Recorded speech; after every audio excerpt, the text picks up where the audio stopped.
All right, guys. Good to see you all. Guys, I must say, I must admit that today is World Soil Day, and I didn't plan this. Actually, none of us we even knew this. Today, when the team was posting images about World Soil Day, I realized that, oh, yeah, we are talking about the same subject. So it is pure coincidental. So I have amazing guests today. They are building to literally restore faith about crypto and saving the world, right? So, guys, please, one round of short introduction before we have barrage of questions. So, who goes first? You decide who goes first. You're the moderator. You it is. Let's charge it up. Okay. Yeah, happy to be here. Thanks for the Yeah. invite. It's interesting. I never did a live broadcast. I do think actually it's an underutilized feature that probably has a lot more potential to grow more. But I don't know why they actually don't really utilize it that much. Maybe it's, I don't know, server costs or something, or just not development focus. Anyways, my name is Dominic. I am the CEO and co-founder of Charge.xyz. We basically build a peer-to-peer charging network for electric vehicles. I am in the crypto space since quite a while, since like 2020, roughly, something like that. I have been working in a lot of different areas, have been running marketing, community building, and socials, and have been specializing on DePIN projects since 2023. So worked with a lot of DePIN projects before, eventually starting our own venture with Charge, which is building on Peak. Happy to be here, and I'm looking forward for the discussion. Let's see how live stream goes, and if that's something that we can do more often. So happy to be here. Thanks. Welcome, welcome. And, for all our audience, Charge is one of our ecosystem partner. So we are definitely charged up. Who goes next? I I can say go I next, could I be there. guess. Oh, Okay, go go ahead. ahead. Yeah, Charter XYZ. Finally, Dominic, I saw you. See you here. It's great to be here today. Yeah, Good. it's honored. Yes, cool. My name is Tim. I'm the founder and the CEO of Powerpod. I moved to crypto industry in 2017. I was former CBO and the co-founder of QuarkChain. QuarkChain at that time was named as a competitor or Ether killer, but we are all killed. Not only QuarkChain, but the Zilliqa, Near Protocol, how these kind of protocols. But we lack of the community. But I think the most important thing is the tipping point is not coming to reality. So in 2022, we worked with number one provider for Tesla home charger. They shipped 1.8 million slow charger to Tesla owners. But we at that point actually Helium gave me inspiration. How can we use blockchain to encourage people to share their private charger to a public one, just like Airbnb. So at that time, there's no this kind of buzzword like DePIN, DeRay. So it's very simple. The whole story, we just want to use blockchain to make the transaction to be transparent, it can be verified, and people get the incentive. So after building Powerpod 2 years, right now our whole network nodes hit to 108,000. I think this is a great number, but I believe it is still very early stage. For 2024, I believe actually the beginning year of DePIN, but we still not prove that DePIN can provide competitive service quality compared to our Web2 counterparty. So I believe, although actually the bull market actually already on the table, but still for many DePIN projects, we are still building, but keep dreaming. Okay, it's nice to see you guys here. Wonderful. Who goes next? Why don't I go next? Okay. And Okay. I agree with Sting regarding the 2024 is like the year for the DePIN. I think like 2023 it was in the idea stage for most of the startups. This year we see like POCs, we see test nets, we see betas and product launches. So I think next year we'll see a lot of like more business cases and real revenue coming. But a short introduction, Alexander, CEO of Aydo. And for those who are new to us, we help connect third-party IoT devices. So we help connect generic hardware from third parties, and then we connect you with data buyers. So we give you the freedom of data streaming, and we're trying to onboard data buyers for you. So for the user, it's just a simple click where they stream the data. Thank you. Thank you, Alex. Yeah, the power ledger with power, please. Yeah, absolutely. Thanks, York, for having me or having us. Yeah, I'm Jacob. I'm the head of blockchain operations at Powerledger. Powerledger has been around in the crypto space for a while. We were the first ICO out of Australia originally. 2017, we ICO'd on Ethereum. Since then, a lot of things have happened. We've had our own chain and now expanded to the Solana main chain in October of this year.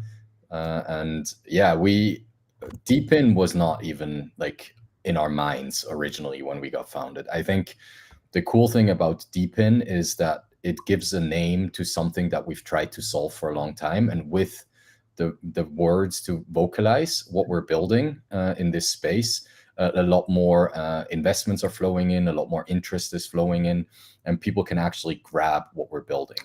In essence, Powerledger is really focused on creating software for energy companies to enable kind of peer-to-peer trading of renewable energy, and also the trading of renewable energy certificates, RECs, carbon credits, and so forth.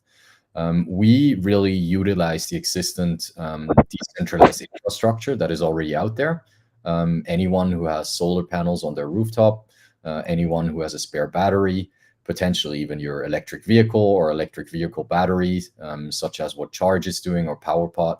We help integrate and connect the different decentralized physical infrastructure that is out there, just to overcome the constraints that the current electricity grid has. So we're solving a problem that was there before crypto was there, and that will probably be there long past the current bull cycle. So excited to be on the call with all of you. You know, I heard about you guys when you did a small implementation in with Indian government in one of the state, right? Correct. Yeah, you're right. Maybe 2017 or around, like real long time, feels like real long time in crypto space, right?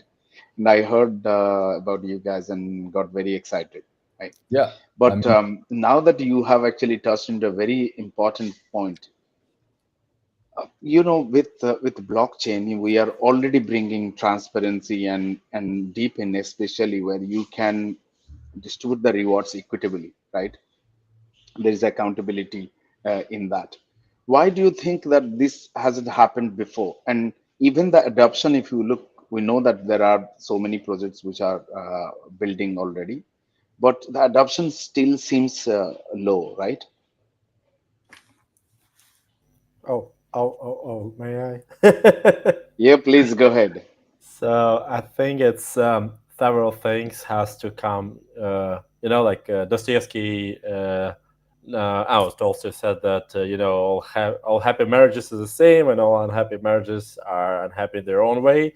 I think it's same when it comes to industry striking it at the right time. You have to have like people ready. They shouldn't be depressed about the things. You should have to have capital available. You should have the technology available. You should have the buyers to be somewhat ready to buy the legislation. So I think even 5 years ago, 7 years ago, coming to somebody with a deep in idea and saying like, "Hey, we're building like a energy market, or like we're selling data," that would be like doing it how, like, we use crypto, oh, like, forget about it, like, don't even talk to me. Now, like, people are more open to that. Also on the capital side, it seems like, the winter is over, the funds are deploying, and that is a important stuff to, like, to start.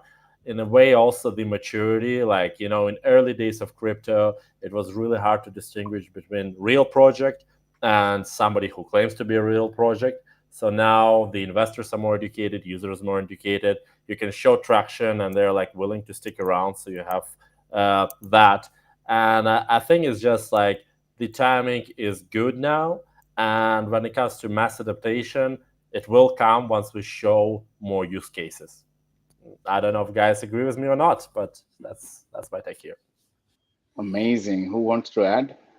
Yeah, I mean, I generally think I agree, but I'm not sure if, if bringing use cases will necessarily really onboard people, as long as we, I think it depends on the approach that we take on how we basically put out the solutions into the market, right? If you think about, basically a lot of DePIN projects are competitors to consumer-facing apps, right? Or to consumer-facing products. And the consumers out there, to be honest, they don't give a shit if it's blockchain or not. They just want a solution that works really easily, that's intuitive for them, that makes sense for them. And it's only a very small portion of people that would consider themselves being early adopters and that are willing and interested to take the additional step and the additional kind of research and effort to actually get onboarded to a product that aligns with their moral incentive or their kind of idea on how things should be working. Yes, the financial token incentive or the future token incentive that is provided by DePIN projects is a very big kind of lever that we have on that, which obviously makes a lot of sense and a lot of difference. But nonetheless, we always have to compare ourselves with consumer-facing apps that are Web 2. And I will not be able to convert my mom into becoming a user of my solution if my solution is clunky and non-intuitive. And generally, I do agree, though. And one thing I wanted to add is I don't necessarily agree, but if you think about the whole thesis around the meme coin super cycle that was phrased by Murat, and which is obviously happening as of now, right? You basically have an onboarding of users via TikTok, right? I mean, a shitload of people are basically being onboarded by TikTok. And what you see happening is basically what happened last night with the Hawk Tour token, that you have a 96% bundled coin that gets live, gets pumped to 500 million and then dumps to 60 million, right? And I'm just afraid that, we as an industry, specifically as DePIN sector within that, we have to both make use of the potentials that we have within crypto and the future token incentive, while at the same time differentiating ourselves from that pump and dump schemes and money grab attitude and empty promises and all these kind of things. And I think that's a very fine line that we're walking in many cases, where again we need to provide really solutions that are intuitive and that really just feel easy for people to use and make sense, in order to be able to showcase that we're not just money grabbing, as well as others might be doing, and not onboarding via TikTok potentially, but I mean, trying to get people that have maybe been burned into understanding that what we're building is actually sustainable and long-term oriented. I think that's my kind of addition to what you said, Alex. But I generally agree, I think. I think to add to this, I fundamentally agree. I think our co-founder, Dr. Gemma Green, she always says, people don't go to the supermarket for the barcodes, but the technology of barcodes makes the shopping experience much better. And I think that's the same with any type of technology. People don't choose a solution for the technology. The technology is just an enabler. And I think we're still I would even argue. I mean, a lot of people are saying, you know, we just hit 100K on Bitcoin. I've missed out on the entire blockchain or crypto cycle. The bull market is fully running. I have a lot of people that are afraid of even entering the market because they think it's way too late. And being in this space for a while now, I just, it's still a developer's playground. A lot of people are still really kind of creating new use cases. And there I slightly disagree with you, Dominic, that I think we need as many use cases as possible because we don't know which will stick. I think it's a lot of trial and error. It's a lot of throwing pasta at the wall and seeing if it already is al dente, you know, to use another kind of metaphor. And I appreciate that. And I think the meme coins, in a weird way, actually they are in a way dangerous because there's people that still think crypto is just basically this pump and dump scheme. But in a weird way, meme coins are so focused just on this initial hype, on this fun, on this community, on this pump and dump, that it's much easier to differentiate meme coins from actual real projects. That wasn't possible 2 years ago. People were talking about RWA projects. People were talking about new layer ones, layer twos. It was so difficult for someone that wasn't part of our community to really figure out what is a real project and what is just somebody building something in his garage without really any idea, or without any real kind of incentive for it to have adoption down the line. And now there's really a fine line of differentiating. Okay, we have the layer ones, we have the layer twos. They build infrastructure. Then we have teams that really build in the DeFi sector. And then we have the weird crypto guys, the degens that are all in the meme coin cycle. We have the Andrew Tates of the world that shill these types of projects. We want them as far away as possible from what we are building, because we are building something that is serious. I mean, also the topic of kind of energy and sustainability is a topic that should be on the agenda even more. And I think in a weird way, meme coins are actually doing us a service in that. Not just onboarding new people to the blockchain space, but also just really differentiating between the fun part of blockchain, or like the gambling side of blockchain, and the serious side of blockchain, in my opinion. I think that's very clear, and I want to Yes, add, and I agree with you. yes. You know, I want to add something. In Chinese culture, there's a old saying, is a lotus in mud pond. So in crypto, it's just like you want to grow to be a lotus, and you actually everything is shit, right? But we are who we are. I read a number that the average age in DePIN industry is 37 years old. Look, you guys, all right? We are not this kind of entertainment meme coin founder. Yeah, we are who we are. We know what the word actually work. We know actually where we're from and where we go, what we build right now for actually turn the crypto whole industry to be a real life for every people. So I think, but one thing meme coin do it right is it's transparent. It can be verified. A follow community, because right now deeping like off-chain computing. I heard there's a project they told us they have over 1 million noders just 1 year. I do believe so. So whatever they told us 1 million or just 1,000, it cannot be verified, right? It's even worse than meme coin. So I think actually the whole industry still need to do a lot of this kind of thing. So another thing, like I say, if we go back to the original founding period, like Helium and Falcon or even Render, we cannot ignore they already exist at least one bull run, or even 2 to 3. So I think actually right now we have to be a little bit more patiency to keep the building. But MIPCon told us what the terminal users, especially the community members, they are looking for. They not only don't buy in DePIN. They don't buy in every VC coin, high FDV, all these kind of shit coins. If you cannot build your infra just like a Bitcoin, like Bitcoin mining farm, we know where is my mining machine, where are they, how many Bitcoin produced every per blocks. So all these kind of thing, I think if we wrap them together, I think DePIN is the only way. If the future of the whole crypto industry is meme coin, we are done, right? Yeah, we should get out of here, right? So that's why I think we have to think on something. Yeah.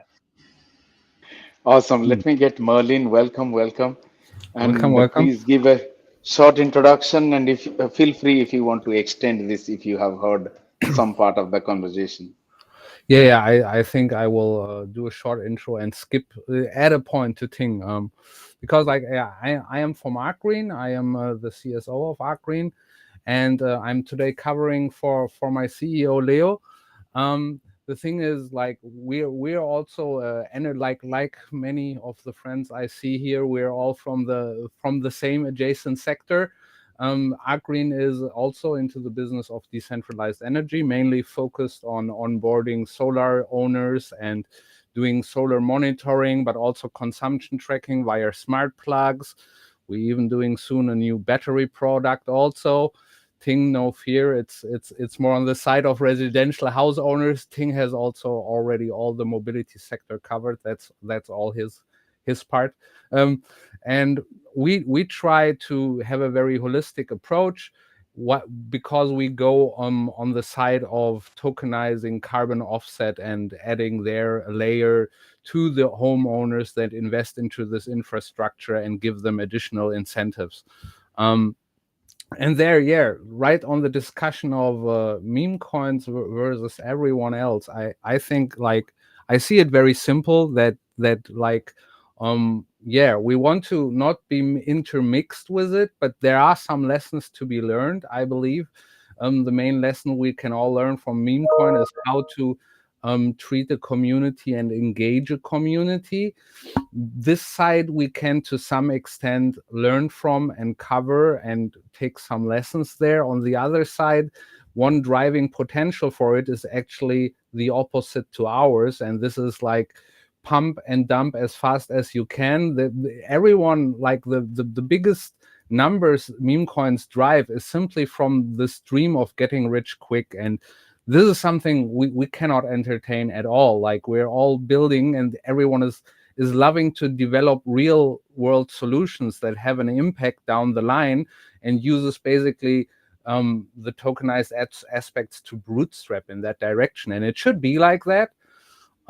We just have to, it needs to be a slow adoption and a learning lesson, because I believe that like in the end, tokenized assets are borderless capital. It gives us the chance to apply solutions everywhere on the world. And we want to, of course, apply our cool developed solutions there. We just need to, the people need to still have the usual learning experience that, yeah, you cannot get rich quick. You can, it's not about you, 98% will burn just investing into something to expect it to go up 100x.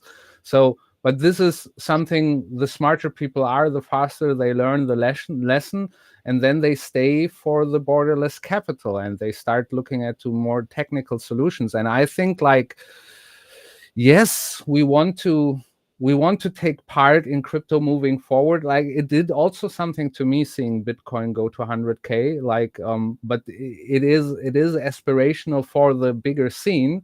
But we still have to be focused. We have to build our solutions to run the innovation game and to win there. Like I think it's pretty much still a good time also to stay on focus and to improve your use cases of your product and to drive innovation there and not get too hyped by all the crypto movements.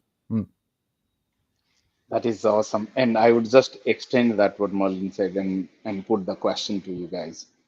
So talking about your project specific things. So what are some initiative you guys have taken recently and you think that that's important.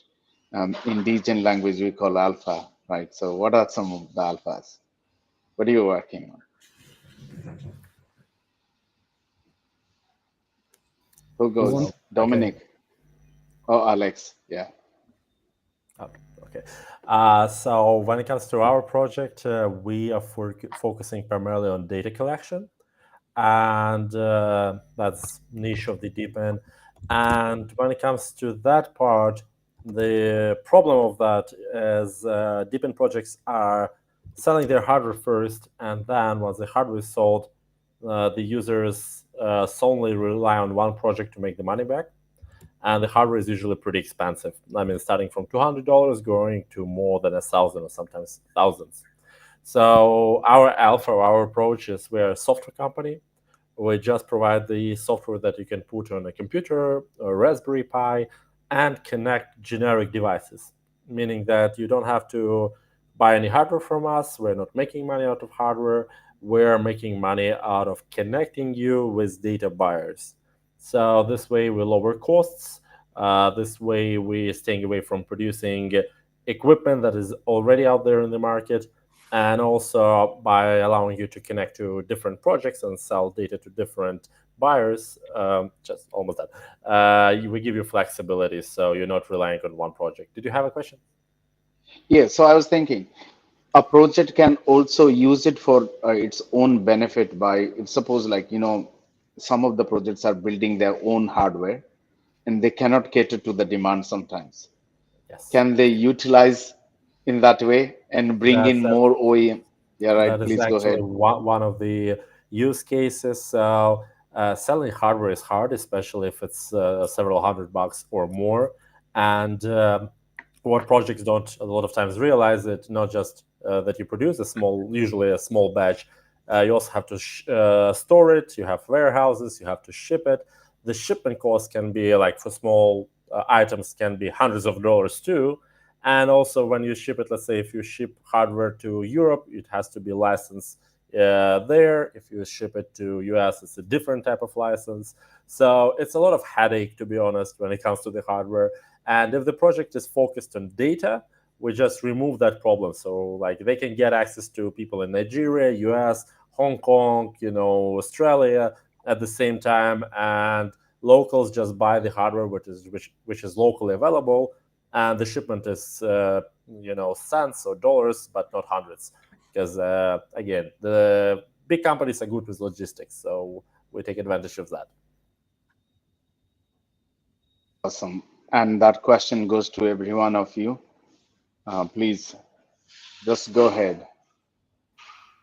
Yeah. What are I the can. initiatives you are working on? Oh, Yeah, let please go let Ting ahead. go. I talked before. Ting go, you. I should say, don't trust yourself to be alpha. There's no alpha. You make money only beta. Every project in both in Web2 and Web3, Chainlink, so Uniswap. I think everything is beta. So why Dominic and the Powerpod Charge XYZ build a decentralized charging network? Think about it. We have 2.2 billion compensation car, but right now we had only 40 million electric car. But transportation system produce #1 carbon emitter globally.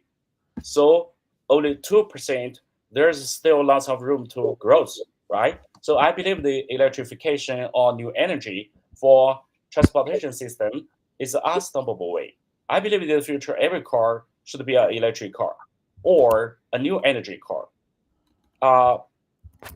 Looking at data from actually our 108,000 charging stations globally, we found that the critical number is car to public charger ratio. In China right now we have 25 million electric car, 8 of this year. But in China we have 3.39 million public charger. In the United States, the electric car on the road is 3.3 million, but we have only 108 180,000 public charger the whole United States. So there's lots of the huge demands, but it cannot be produced by Tesla, this company itself, or So oops, I think we lost the connection. Can you hear me? Hey York, could you hear me? No, Sorry. you were just logging. You're coming back. Yeah, go ahead, complete it. Connect back. I should close the video, right? Yes, cool. Yeah. So actually, I last year the car to charge ratio is in United States is 16:1, but this year it's go to 18:1. So why? Because we have more electric car go to market, but we have lack of the public charger. One public charger, you at least need one parking space. 5 square parking space in many cities, it will be cost the US dollar. So the centralized company cannot afford this kind of the cost for real estate. But the Airbnb model, if you already have a car or a parking space, you share it to other people, you make money through the network, and compared to Web2 counterparty, they will take to 20 to 30% of the charge service fee. But I believe in decentralized, why we only take 3 to 5%, it's enough. So I think actually in new energy, the one interesting point is the new energy system is highly digitalized, which means we just use blockchain to connect all of them, just like helium, right? So if we can connect all of them, it will be create network effect. So it will be good for everybody. So every node holders could make a little bit of money through the network. So like I say, the trains is unstoppable. We have enough room, we have enough space to grow. So this is what I say, why we should trust the beta, not alpha. So everybody told you it's alpha or diamond hands. They want to scam you. Believe me, right? So this is why how DePIN works. I think actually this is a very simple mathematics. Yeah, this is how we are doing Powerpod right now. Thank you. I just want to add, because it's funny that you mentioned those numbers, because it's exactly the same numbers that we also always mention, because it makes it very clear, and what you said is right. China is basically leading. If you take China out of the equation on the car or EV to charger ratio, the numbers are nowhere near where they should be, and it will become worse and worse. And we will not be able to reach the necessary demand with only public charging infrastructure. And if everybody has their own wall box but doesn't share it, it also doesn't really make sense, because you build redundant infrastructure that isn't really necessary. And just to give you a very, very simple example on how and why it actually makes sense, and I'm not making this up, but really my co-founder, he just moved into a new place like half a year ago or something. And they actually have an electric vehicle, and it's a new house. It's in a small town outside of the bigger city, and the house owner who actually built the place didn't install the necessary electrics, and also doesn't allow them to build a wall box themselves on their place, right? So they cannot really charge their car in front of their own apartment or in front of their own house. But in the same street, there is literally like 10 different neighbors who have a wall box. And so basically my co-founder has the choice of either walking 25 minutes to the next public charging station, charging his car there, and then walking 25 minutes, or driving there, then walking 25 minutes back, and then walking 25 minutes again there to pick it up after a couple of hours. Or he just asks the neighbor and asks, hey, is it cool if I charge at your private charging station? But, if he just goes there and charges there, the neighbor doesn't maybe know how much energy was actually consumed, how much did it cost at that point in time, maybe they cannot really control it. So it's not enough if my co-founder would give them like €5 in cash and be like, oh yeah, here, €5, because you never know, is it actually really the price that is fair? Is it okay? Is it, am I even allowed to stand there right now because maybe they want to charge themselves in like 20 minutes when they come back from the grocery store or something. And with implementing a solution where the neighbor can easily share their own wall box with the public either, or with only the neighborhood itself would also already be sufficient, that problem can really be solved. And to add to that, just one thing, I really don't know how that is, for example, now, Ting, because you mentioned it in China, but I know that in Europe, because I've been building up charging infrastructure for 2.5 years before actually going into crypto. The whole infrastructure layer is really, really, well, let's say not working in the way it's supposed to work. It's a very classical case of middleman business. Around 30% of the costs that are arising in a charging session on public is actually arising due to unnecessary infrastructure communicating with each other, and middlemen basically taking markups on each kind of transaction that is taking place. And it's not just that, they literally, if you charge on a public charging station right now, you get your invoice usually at the end of the month. It's like a phone bill. You don't know how much it actually cost you and how much energy you actually consumed until the end of the month, which is ridiculous. You want to know immediately, you want to pay immediately, and you want to have full control over your costs and not get an invoice at the end of the month that you have to pay then. And this is currently really not working in the system because it's outdated. It's legacy systems and its dependencies from players that are in the market since long and basically dominated. So this business is, it needs to be disrupted in order to really work. And I think, Ting, I think we fully agree on that kind of view and see it the same way. And there's more than enough opportunity. That's why I said that on in a couple of spaces and stuff.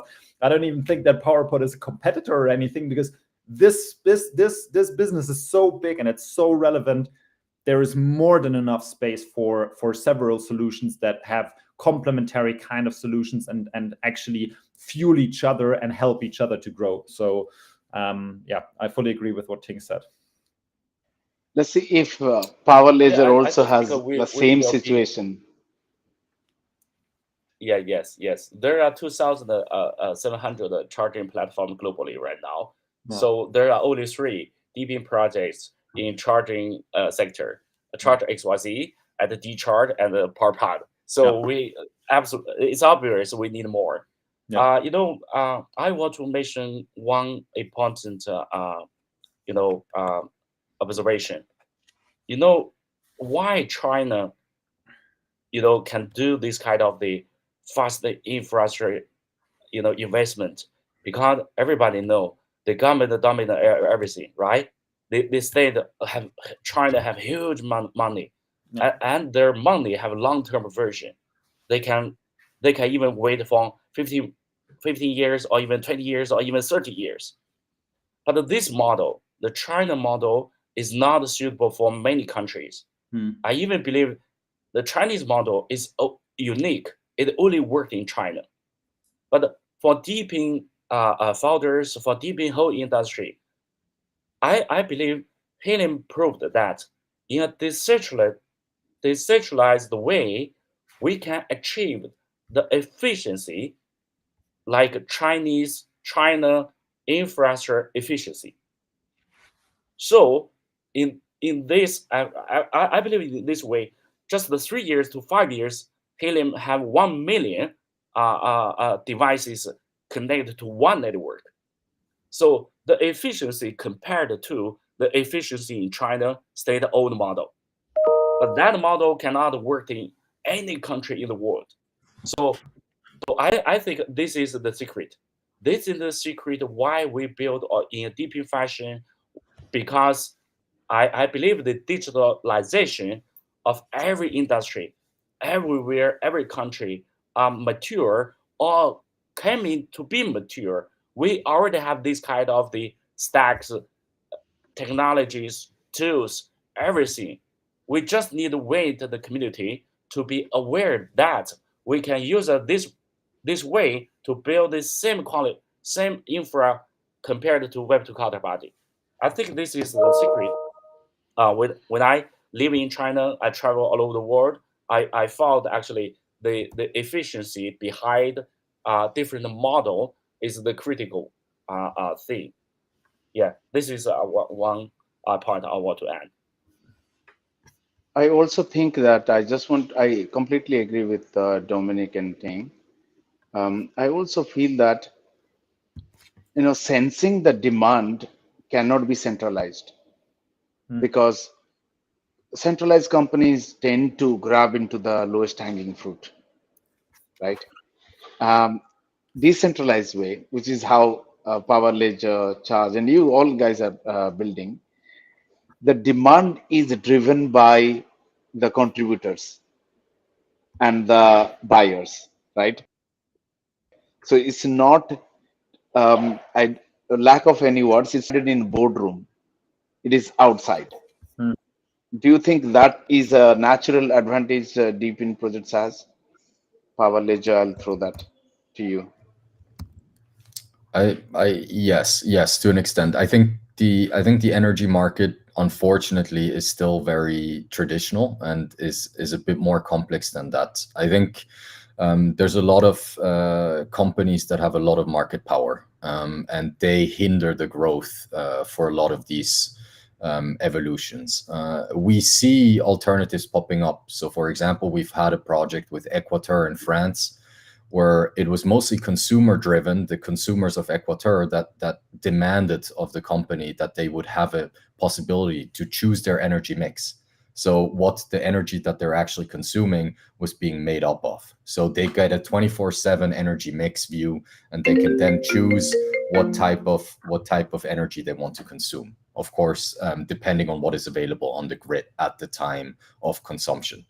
But I think one key part, and I think Ting mentioned that very nicely with the charging station and the real estate that is so expensive.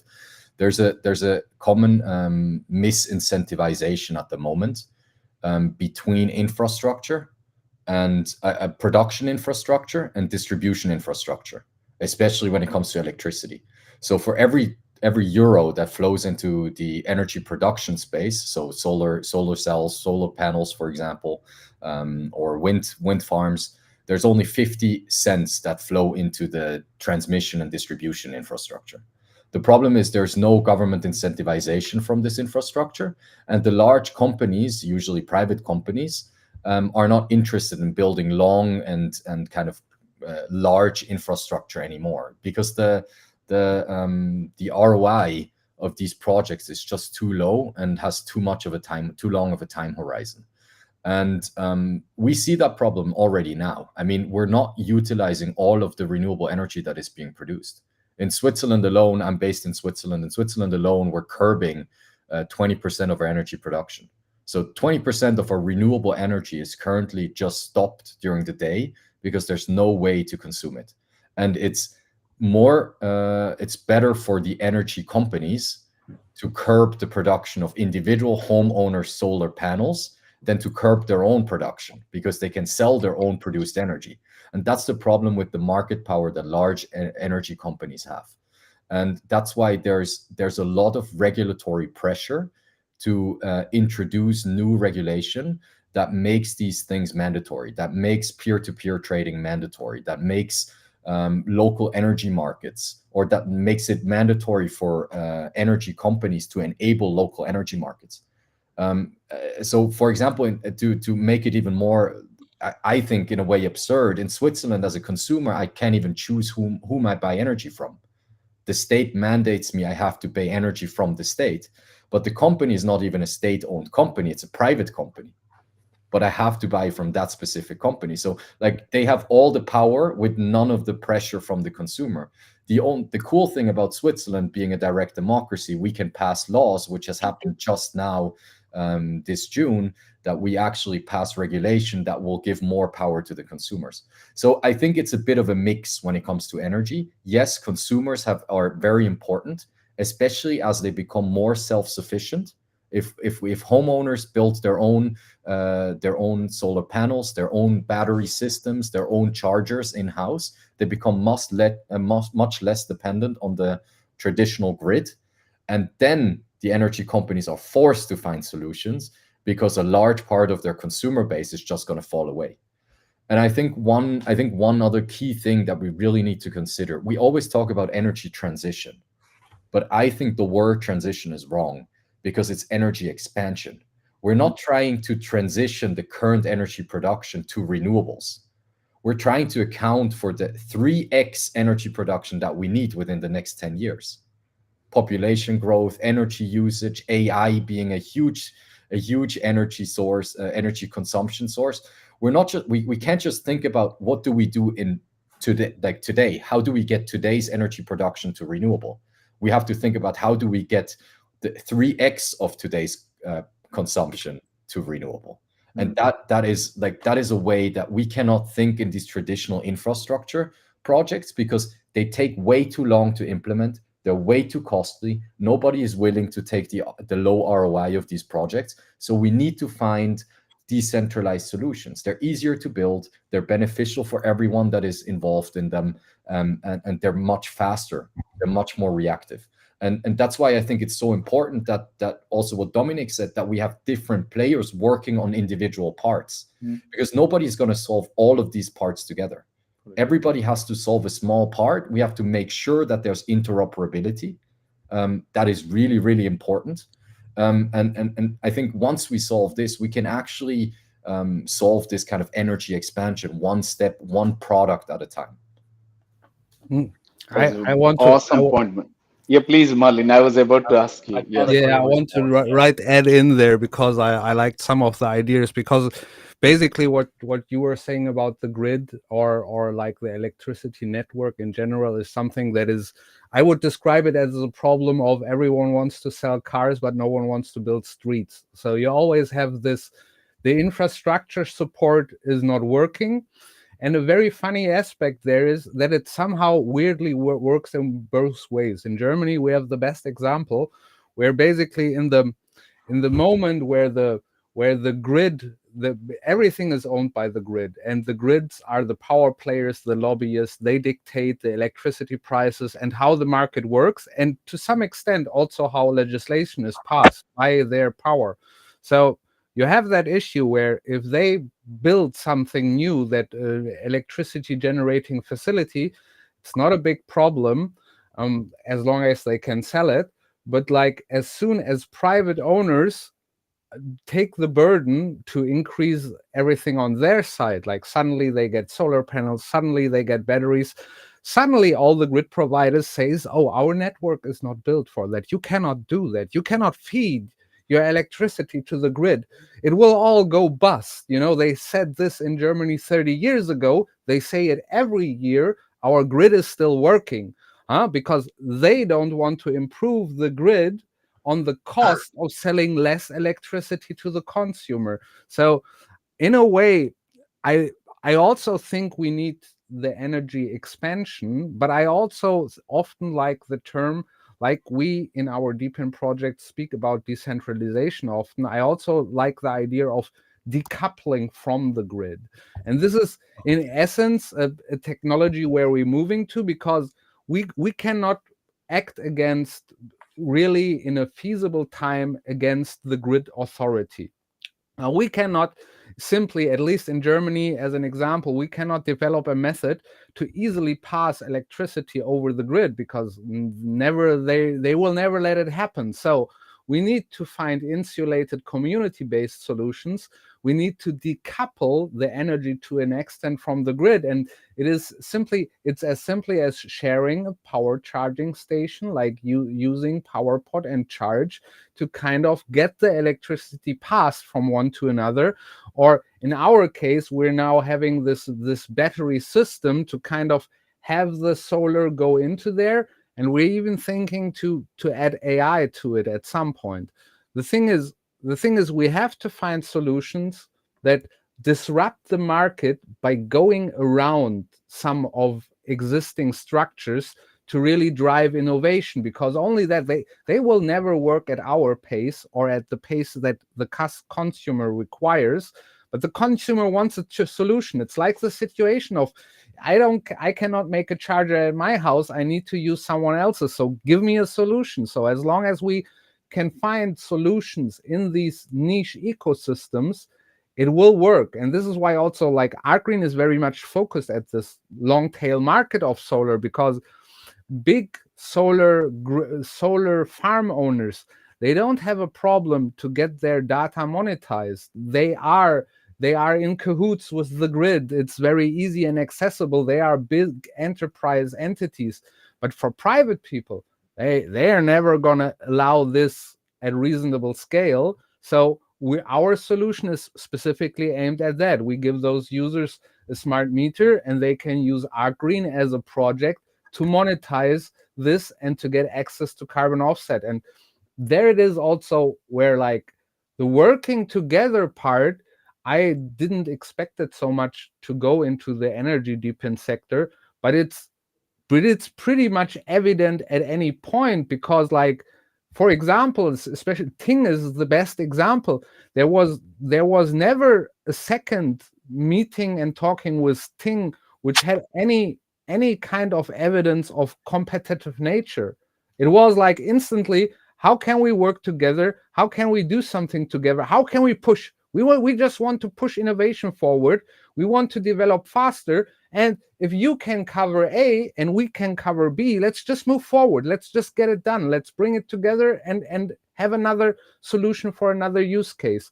And this is like, this is very easy in terms, if you look at someone is doing something with solar, someone is doing something with car charging or with battery charging. But to some extent, even if you compare similar things to each other, they all have a very unique approach, and you can kind of often find a good combining nature to it. And then full circle back to your initial question, FarmSend, like about sharing alpha. I have to agree, like Ting coined the best phrase ever. Like you don't push alpha to sell on a vision. You deliver on beta. You deliver.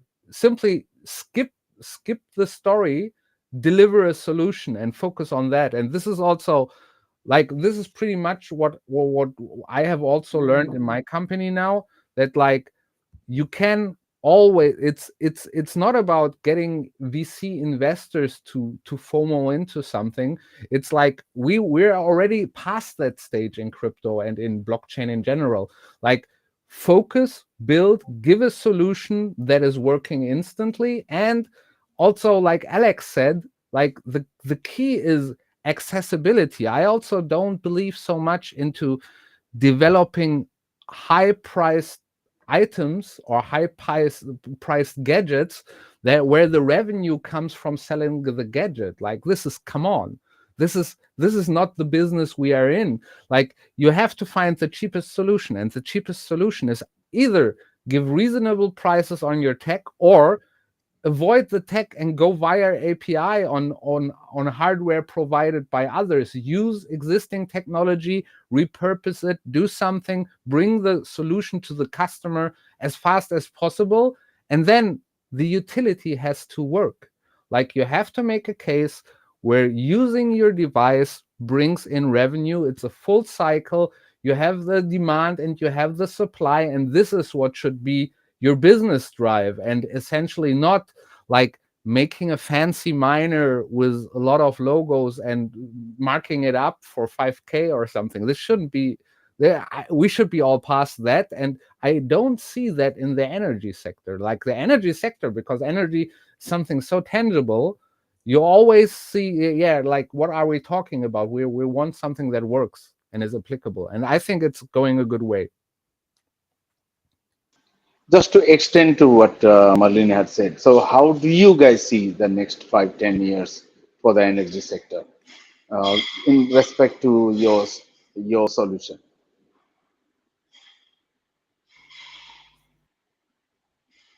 Alex, want to go?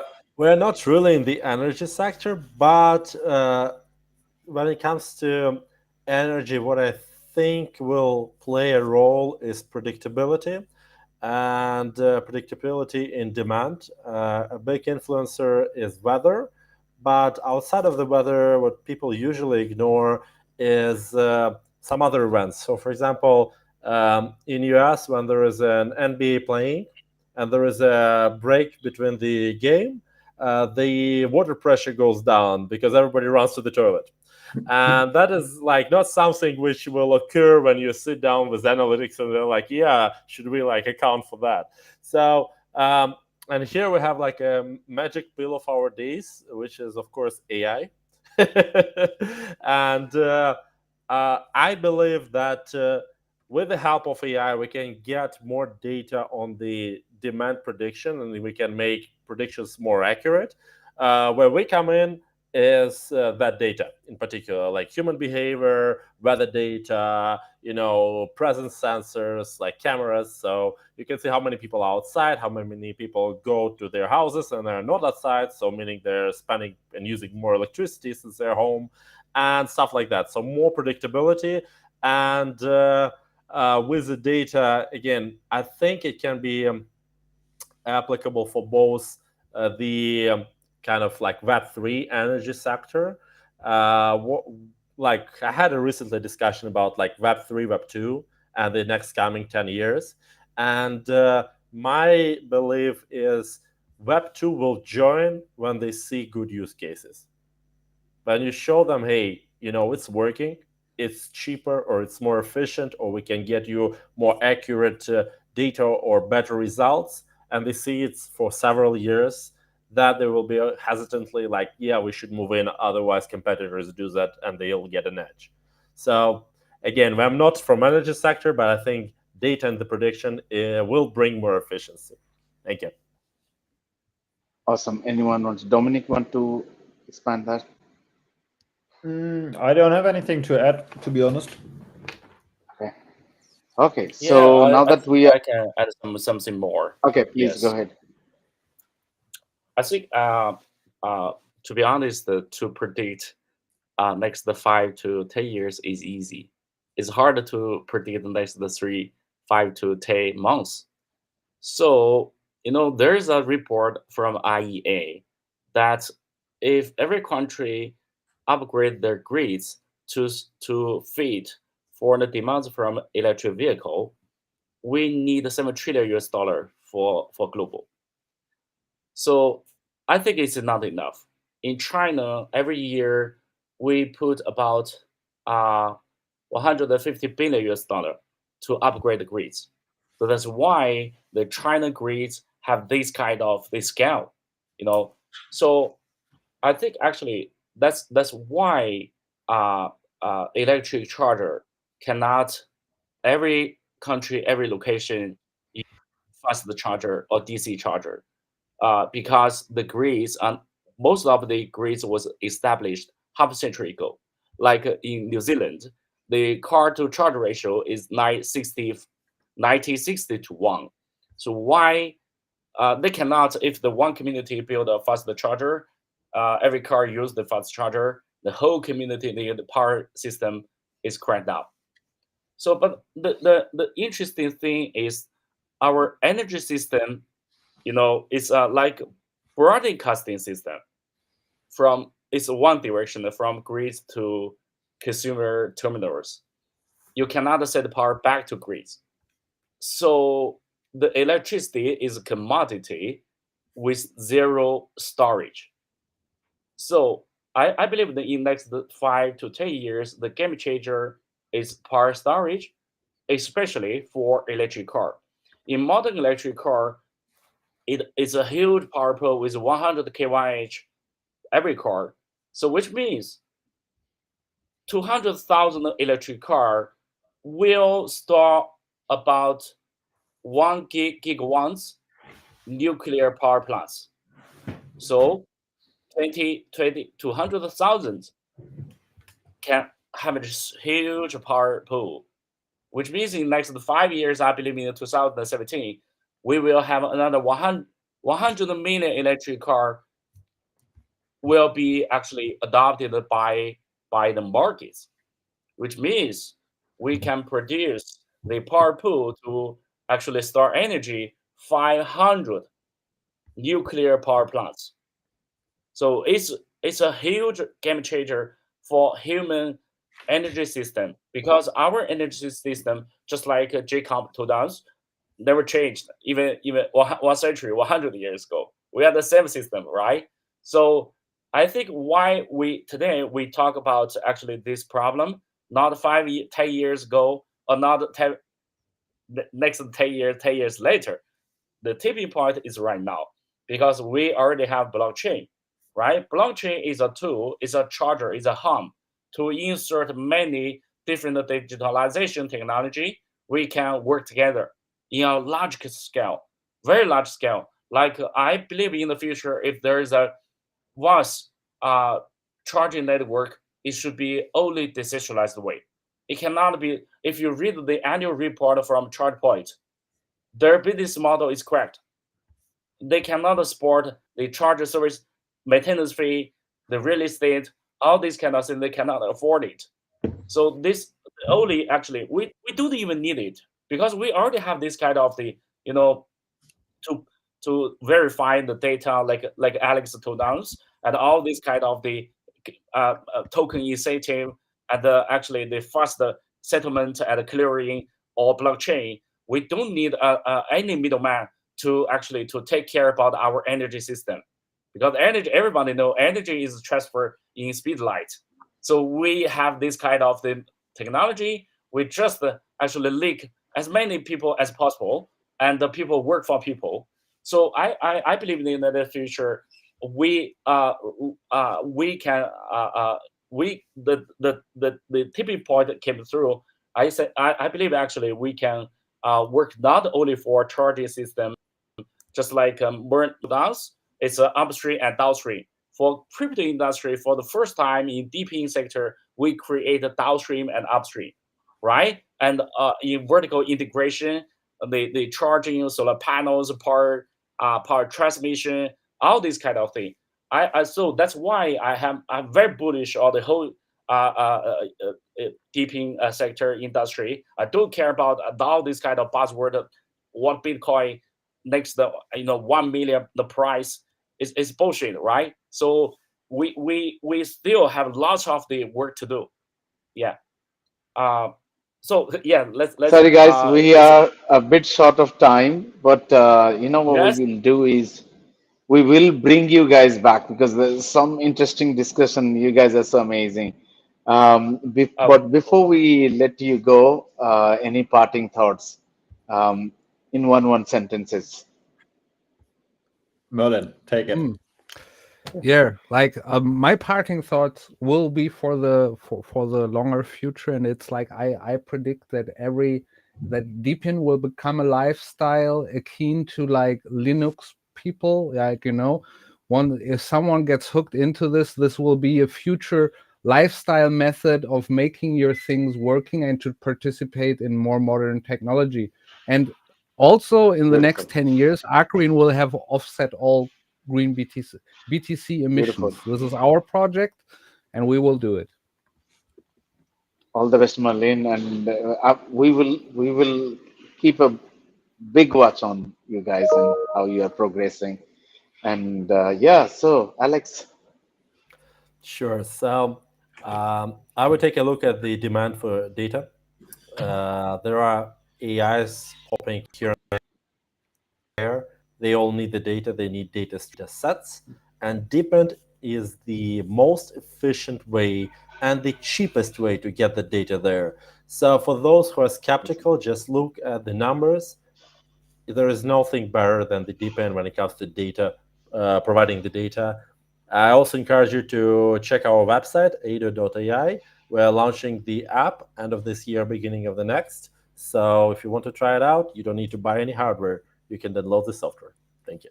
Awesome, and we will have a talk, Alex, because there is so much of synergies coming. One thing I liked from Ting's talk and how Dominic also has responded to that is collaboration over competition, and this has been our approach, and we are also very mindful of connecting dots rather than trying to build everything ourselves, right?